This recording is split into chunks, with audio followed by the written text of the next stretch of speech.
Audio Jungle.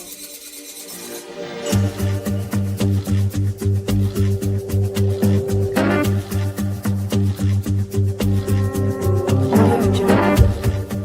I am the Divine Prince, Ty Emmecca, Pan-African Spiritualist, Practitioner, Author, Advisor, Elagoon, Oloye, Hoodoo, Obeya, Bokur. I reside in this beautiful and legendary, historic Treme, New Orleans, Louisiana.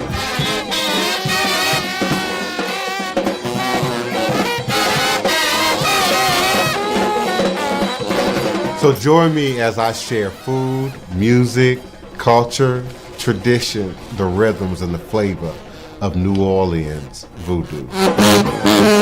Respect the voodoo. Divine peace and blessings, greetings and salutations, honor and respect. It is another edition of Revolutionary Hoodoo, New Orleans Voodoo Secrets and Recipes. I am Voodoo Chief, the Divine Prince, Pan-African Spiritualist, Practitioner, Author, and Advisor, Elagoon, Oloye, Hoodoo, Obeya, Bokur, sharing with you in all things spiritual, mystical, metaphysical, cosmic, universal, healing, and holistic, evolutionary, and revolutionary from a Pan-African Hoodoo world spiritualist perspective, understanding that all is truly and indeed a blessing if you can just see beyond the veils, for it is all just an illusion and a test of one of the greatest divine mysteries of this life cycle. We are brought to you by, sponsored by, supported, and empowered by NONVD, New Orleans National Voodoo Day.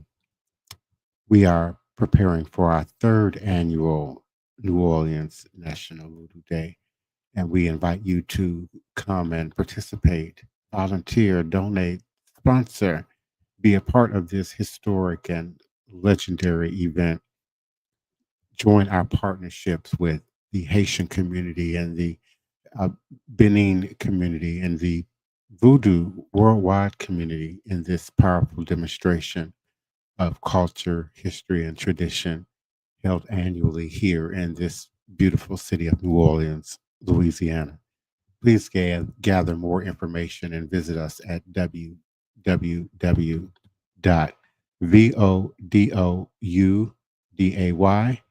Again, that's www.vodouday.org. It is scrolling at the bottom of the screen, and you can find more information there about our next third annual National New Orleans Voodoo Day. Greetings, Elder Reggie. Thank you so much for coming on in. Greetings, Nina Lloyd. Peace and blessings, S. Marie. And certainly, peace and blessings, and welcome to my beloved co-host, the Queen Mother, Sister Toni Val Martinez. Peace and blessings. And how are you doing tonight? Peace and blessings, Prince. Peace and blessings, everyone out there. Elder Reggie, how's everyone doing? I hope everyone is well. I see. Yesterday, Elder Reggie left me with a question. That's right. When did the Irish become white? And I had been looking for that question, the answer to that question, for a while, but I kind of put it on the side. I just want to know when white people became white, the people that we call today, when they became white people. Because as we know, they were all segregated off. The Irish, the Italian, the Greeks, they all stayed in their own lanes. But in the 1790, what we call the United States began keeping a census because so many people were coming into the country by boats. Mm-hmm. They wanted to keep track of who was entering the country. And it was too hard and too, everybody wasn't too bright back then as far as the reading and writing for those that had to list down the census. So some big wig, whoever it was, decided and invented the census, decided that everybody who came from across the pond, meaning England and the English regions, it was 51, Yeah. but now it's something like 44. And they decided to call all of those people Caucasians. But you could only qualify for the census if you were free. And everybody that came from across that pond did not come here free. As a matter of fact, the majority of them came here as indentured servants. So they weren't free. They had to work out the terms of their contract. And of course, blacks didn't count in the census. So that census wasn't really keeping a good count on who was in the country. As census wise. But property wise, when people that were free and did partake in the census, all those human beings under their care who were not free were listed in their property. Mm. So Wow. that's when we got Caucasians. And I guess over the years, like we went from Negro to colored to black to African American, they transitioned and shortened their name from Caucasians to whites. Mm-hmm. And as more and more people from across the pond became free, they were included in the census and therefore given the title white. Mm. Now, Yeah. Hold on. Blessing, divine blessing, Sister Toni. That's good research. That's good research, Sister Toni. Yeah. so now we know how white people became white people, which they didn't do a good job. Even though on the census they were listed as white, they still stayed in their own lane and they still had the same old battles from across the pond, Mm-hmm. as we seen in the movie Gangs of New York. Mm-hmm. Irish against Irish, Italians against Italians. All of this come from what they call the old country. And it was after the Civil War when some of that kind of calmed down a little bit, but they still stayed in their lanes. Mm-hmm. So So basically, it's safe to say they became white 1790. Is that's solid, right? yes, Okay, that's all I was. Yeah. yes. Yeah. And I did extensive research on the Irish to kind of see why the vampire in Sinners was Irish instead of just regular old white or Italian or something else. Something we may not realize, but blacks and Irish have a hell of a lot in common. Mm. There is even such a thing as Black Irish,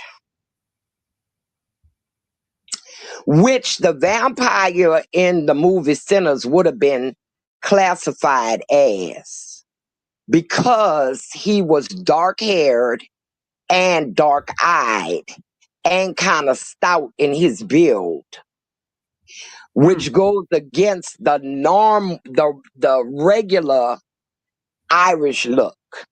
And they don't know how the dark Irish came about exactly, but they've been around since ancient times. And they also practice, a lot of them you would consider today, if they practice anything, Wiccan, but their ancient practices was so much like hoodoo, you can't tell the two apart. They have the root work, the casting of spells, the cleansing of the house, the mojos, the same superstitions pretty much about inanimate objects, physical things that occur, such as if your hand itch, you're going to get some money. The horseshoe over the door. They were also Catholic. When the priests came, originally they weren't. But like everywhere else, they sent the priests in. So in latter years, like around 1790, they was already Catholic. But I didn't want the more closer. I want to go back as far as I could in their ancient traditions and beliefs.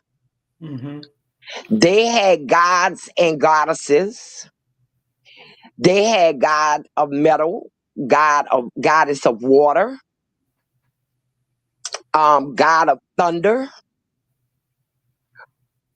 I mean, you would have to really study it on your own to see how much we are alike in cultural wise with the Irish. And I think, well, he said in the interview that he's obsessed with Irish history. His first name is Irish. And the history is very interesting. You can pretty much do what our people did with the Catholic saints, infusing them with one of the African gods. You can take one of their gods and infuse it with an African god. If you just go down. So I could see, especially here in New Orleans, where the Irish was treated lower than black people. I mean, they was the lowest of the low. They had signs that said, no niggers, no dogs, no Irish. And Irish was the last one. But I can see them living together. But in the situation with New Orleans, the blacks moved out and left the Irish in the area where they once coexisted. And that's what we now know as the Irish Channel. Right. And one reason I wanted to know and ask that, because I'm a student and a big fan of Mother Leafy Anderson, who started Black Spiritual Church in New Orleans. And she went into the Irish Channel to set up this church, and she was well received. In fact, they even give her seed money to start her church. And that always had perplexed me. But you're giving me some backstory, so I appreciate that. Yes, because they needed her because they were almost the same and they could go there. And even though, the Irish were considered white, they ran up against a lot of prejudice and oppression because people kept saying, no, they don't go, they not like us. They don't come, especially it seems the English that was from Britain. Well, They, Sister Toni, you have to keep in mind, Ireland and England was fighting what 100-year war or something like that, yeah, and those two ethnicities really did not get along at all. not at all. And when they came to the new country, they still tried to keep their foot on their neck, you know, Mm, and but to study, I mean, they had mojo bags. I mean, they had stuff about people coming in their house. They had the salt. I mean, mm, it's just a lot. And they have more Hanks and monsters and critters than I think even we have. mm. You know, they have the little people, they have the Yeah, fairies, they got the yeah. different classification of fairies, they got ogres, they got trolls. I mean, they really was some superstitious people. So I could see why they would need her to come there, for one, to be a botanica Mm-hmm. for them, because it said they used a lot of herbs and stuff. But what I found interesting is the term Black Irish and why they were called Black Irish. That was another way of them separating themselves. And they really started coming here during the potato famine. Okay. Mm, mm. The potato famine. But basically, you know, you could really get into that study and cross reference, you know, them with a lot of the stuff we did. We literally in the spiritual realm could have fought demons side by side. Mm-hmm. Because our weapons probably would have been so similar. It's just sad that, you know, um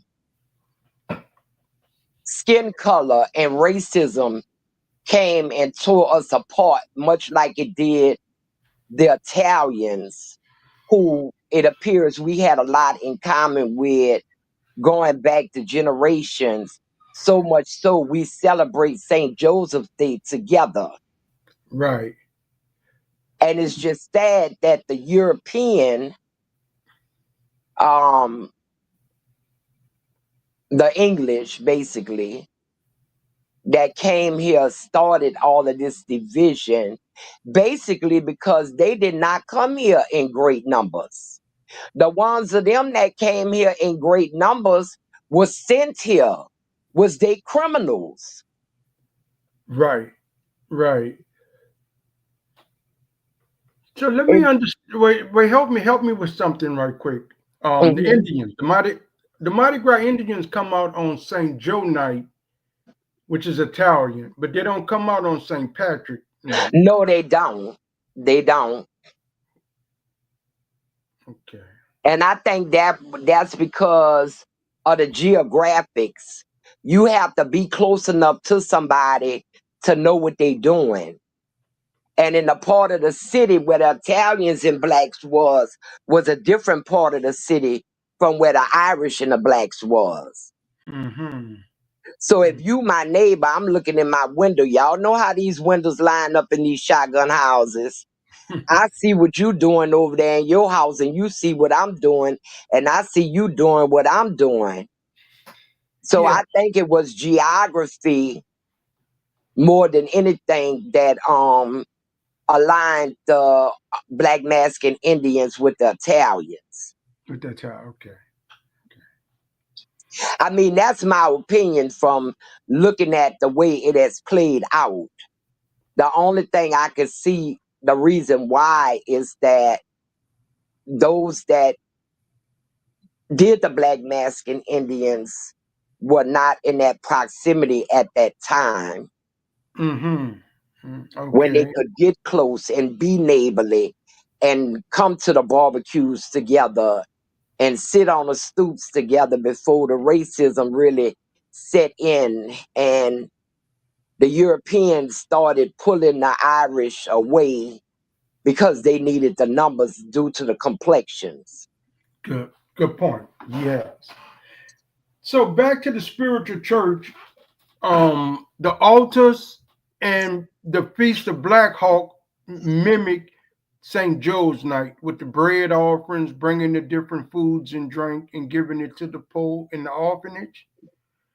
So Yeah. once again, there go mirroring of the Italian with the spiritual black church.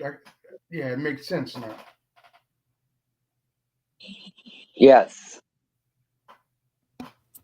And she actually brought Black Hawk from Chicago, from Yes. Illinois. It was already an established spirit guide within her worship services. So that iconography followed with her in New Orleans, and then became a critical part of, what we now know as hoodoo and voodoo from Uptown. Correct. That's good. Because that's the first time I heard of Black Hawk when I moved up on First and Dryads in 83. I mean, people were actually had altars to him in a house, and I had this friend that I met when I moved up there, Alfred, and he was a baker. He could bake some of the best baked goods. And he had an altar with the Indian head in the middle, and he actually was the one who told me about Black Hawk and showed me where some of the last vestiges of the Spiritualist church was uptown. Mm-hmm. Wow. Yeah. I didn't find out about Black Hawk until 83. Because remember, I ain't know we did Voodoo Hoodoo when I was coming up, and we didn't ever name it. Mm-hmm. But he put his altar, he stayed working his altar. Mm-hmm. Mm-hmm. Yeah, Black Hawk was pretty popular, even on the Eastern Seaboard, Maryland, D.C., Virginia. You saw a lot of Black Hawk in the 60s and the 70s. Mm-hmm. Yeah, he didn't have too much else in his house, but he had an altar. And he had an oven. Because he kept me and my roommate with baked goods. Mm. Wow. Yes, indeed. Yes.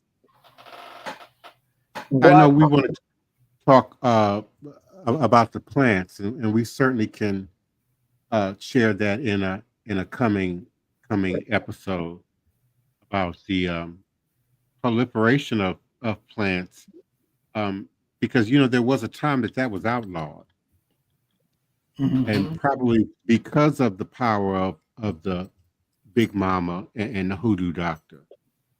By the mid-18th century, both Virginia and South Carolina made it a capital offense for enslaved people to teach or learn about herbal medicine, and prohibit us from working in apothecaries. Further, European Americans borrowed from African medicinal knowledge, then erased the stories of the originators over time. For example, in the 1863 edition of Resources of the Southern Fields and Forest, the entry on boneset includes this plant is extensively employed among the Negroes on the plantations in South Carolina as a tonic and diaphoretic on colds and fevers, and in typhoid pneumonia, so prevalent among them. By the time the Peterson Field Guide was published in 1990, boneset was merely described as a common home remedy of 19th century America, extensively employed by American Indians and early settlers. So the Black herbalists were erased. Their name, their footprint, and often their usage of the plants. So we only could salvage that which Big Mama and Big Daddy passed down uh, by word of mouth and what we could remember. There certainly was a time where, it picked up in its popularity, uh, and Hmm. probably so during sharecropping and the years following that, for both economic but also survival. Hmm. Yeah. Yes, yes. Hmm. I have, we know tobacco, I don't know if you call it a herb or not. But I know in some of the hoodoo and even some of the voodoo work, I noticed people blow the tobacco smoke on some of their work. They seal it, heal it, or whatever they do. I'm just curious to know, when did that process come in? I know that South Carolina, North Carolina, the tobacco grows plenty up there. It really don't grow down south. And I was always interested when that tool was added to hoodoo. That's interesting. That's interesting. I think we might find an answer to that in the Gullah Geechee. Because in the movie Sinner, his name is Smoke, and every time to light a cigarette, he get nervous. So there was uneasiness about the cigarette, but the cigarette and the smoke still plays a role in hoodoo, voodoo, and I'm just trying to understand the correlation. Well, you know Well, why he trembled and shook all the time, right? No, I don't. I He didn't. had PTSD Okay. from being in World War One. If you remember in the beginning when he went to Annie in her shack, he told her he saw men die in ways you can't imagine. Right, right. So he being more, I want to say, the more spiritual of the twins, because Stack didn't care about killing. Yeah. You could tell Stack didn't care about killing, didn't care about seeing death. He really was kind of cold. Yeah, I understand, but I'm just trying to make the correlation to the herbs. I Yeah, think we have to. I think we have to consider again the indigenous population, because the Indians were using tobacco as a pain reliever Okay. for earaches and toothaches and as a two poultice. things. Yes. So, there was definitely a presence of tobacco in sort of ritualized usage. So that very well could have been something that we inherited from the indigenous population. Tobacco Hmm. was used for skin rashes and eczema and rheumatism, toothaches, rattlesnake and insect bites, and certainly colds. So even toothpaste. I didn't Uh, use it for a toothache. Before I started smoking, I had a bad toothache. And an older lady told me smoke a cigarette, and when you inhale, hold the smoke in your mouth. And I'll be doggone if it didn't work. and science has now done tests. Of course, they don't promote it, because of all the toxicity associated with commercial tobacco and cigarettes. But they've done scientific tests on mental health, ADHD and ADD, schizophrenia, Alzheimer's, and dementia, and have found cognitive improvements by usage of tobacco. So there was definitely an herbal botanica, even A spirit healing based, property. yeah, healing properties that were known among the Aboriginal people that we could have picked up.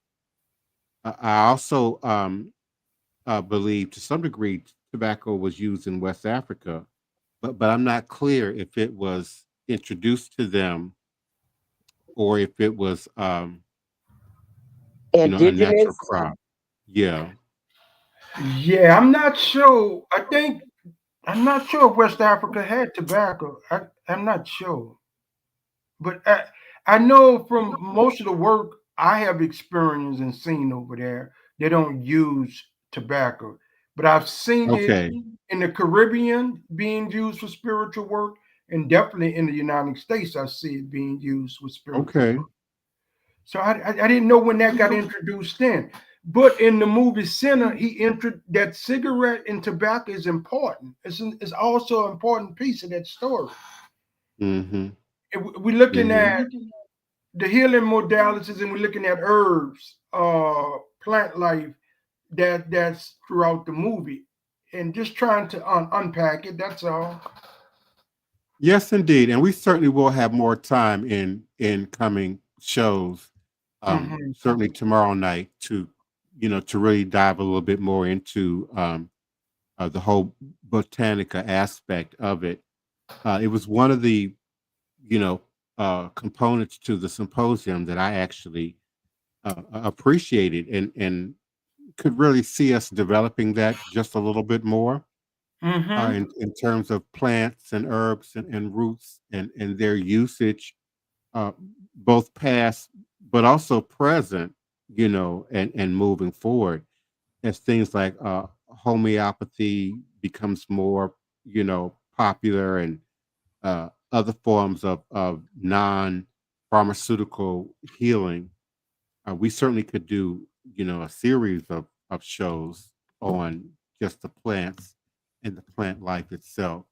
So I'm Hmm. really appreciative of what you bring to the table, Tony Val, in terms of research, and certainly Elder Reggie, Hmm. and your ability to ask, questions that really can help us to unpack Hmm. some of these topics as we address them on the show. And I look Yeah, forward he come to with the questions. yes, indeed, yes, indeed, and I look forward to meeting you all here again tomorrow night at 9 p.m. U.S. Central Standard Time for more revolutionary hoodoo, New Orleans Voodoo Secrets and Recipes, powered by NONVD, New Orleans National Voodoo Day. Visit us for more information and updates about our third annual New Orleans National Voodoo Day 2026 by visiting www.voodooday.org,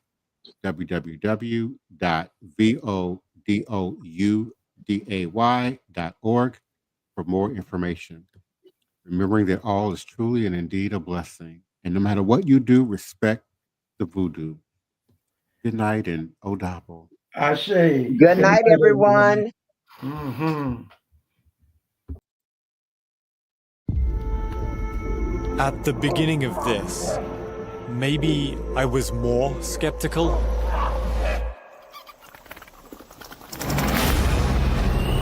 As the days have gone on, I'm not sure what I think anymore. I felt that maybe it wouldn't affect me if I personally didn't believe in it.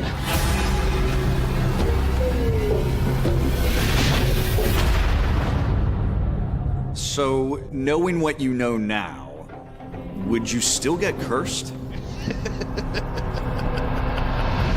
I'm seeking out a curse, a hex to put on myself. A curse could end your life. You're literally begging the devil to knock on your door just to prove to you that God's real.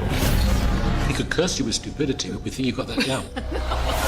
Despite the warnings, I'm investigating the real-world effects of dark magic. Looks like you have a lot of love and a lot of opportunity.